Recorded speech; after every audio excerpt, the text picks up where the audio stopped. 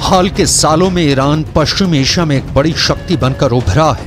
Iran ने अपने वर्चस्व बढ़ाने के लिए पूरे इलाके में अपने साथ कई देशों को भी लामबंद किया है। ऐसे में कहा जाता है कि ईरान के फतह 110 मिसाइल पहले से ही लेबनान में हिजबुल्लाह के पास है, जो आसानी से हाइफा को टारगेट कर सकती है। खबरें तो ऐसी भी हैं कि ईरान ने अपनी फतह 110 और जुल्फिकार बैलिस्टिक मिसाइल को सीरिया में तैनात कर दिया है।